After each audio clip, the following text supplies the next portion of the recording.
الحمد لله ثم الحمد لله.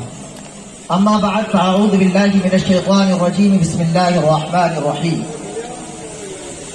قال الله تبارك وتعالى في القرآن المجيد والفرقان الحميد: إن الدين عند الله الإسلام. صدق الله العظيم. إخواننا في الله وعلماءنا الأجلة، أنا تلوت هذه الآية أمامكم للبركة في الخطاب في البداية لكي أحصلوا على البركة من الله تبارك وتعالى.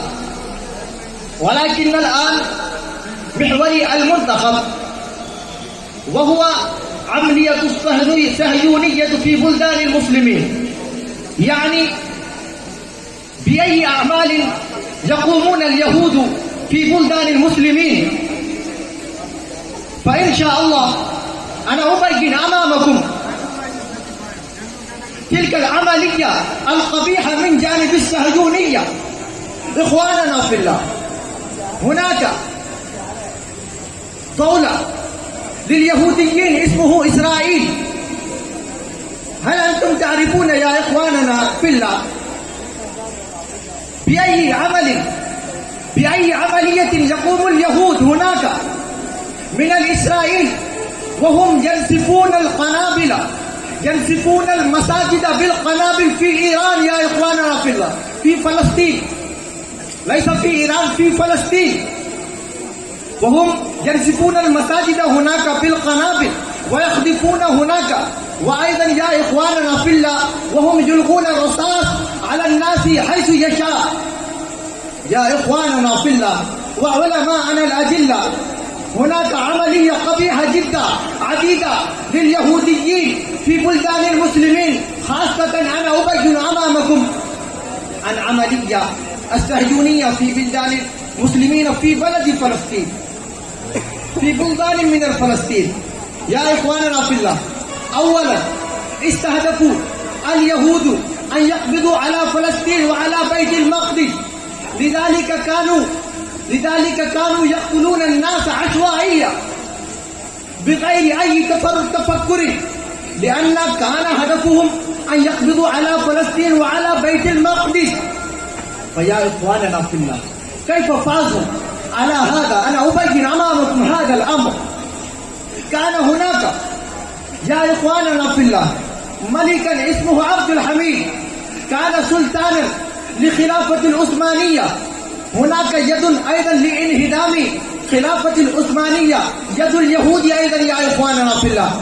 أنا أبين كيف كانت أيديهم لانهدام خلافة العثمانية. هناك جاء وفد اليهود إلى عبد الحميد وهو سلطان من خلافة عثمان، فقال الوفد من اليهود للسلطان: يا سلطان، نحن نريد أن نعيش في فلسطين التماسا. وهم قالوا: إن تؤتي لنا هناك مكانا صغيرا فقط لمنظمة واحدة، نحن نريد أن نعيش في فلسطين. يا سلطاننا، أعطي لنا مكانا فقط هناك. فقال السلطان أبو عبد الحميد: أنا لا أعطيكم شيئا، لأن هناك أمر علينا من جانب خلافة العثمانية، أن اليهود لهم إجازة أن يأتوا في فلسطين، ولكن ليس لهم الإجازة أن يعيشوا في فلسطين وأن يشتروا المكان في فلسطين. لذلك لا نعطي لك أي مكان هناك، فاذهبوا من هناك. ثم ذهبوا هكذا من هناك يا إخواننا في الله. ثم جاء الوفد ثانيا بالفلوس وقال لعبد الحميد: يا عبد الحميد، نحن نعطيك الفضة والدنانير والدراهم كثيرة، ولكن هناك شرط واحد: أعطي لنا فقط مكانا واحدا لكي نحن نفتح هناك، نبني هناك جامعة كبيرة تحت إشرافكم، تحت إشراف خلافة العثمانية إن شاء الله، تحت خلافة العثمانية. الله أكبر كبيرا. ثم أيضا منع هذا عبد الحميد: لا نعطيك شيئا. ثم جاءوا ثالثا، أنا أبين فقط هذه النقطة إن شاء الله ثم أختم كلام.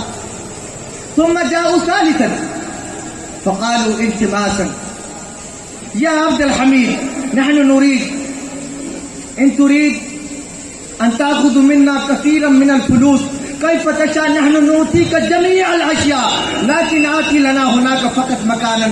فقال اخرجوا من الغرفة وقال لوزرائه لا تدع لهم الفرصة أن يأتوا إلي للملاقات. أنا أريد أن لا يأتي هذا الوفد بعد ذلك.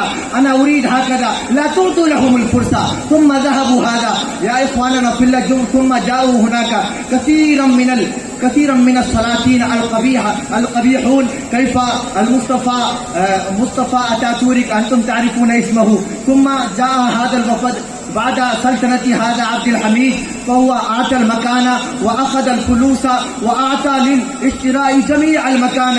فأعطوا هناك على الأقل 200 من البلدان من اليهود حتى الآن وهم يعيشون في فلسطين وينسفون المساجد بالقنابل. الله أكبر كبيرا. إخواننا في الله هذه عملية شديدة خاصة في بلدان من الفلسطين. الله أكبر كبيرا.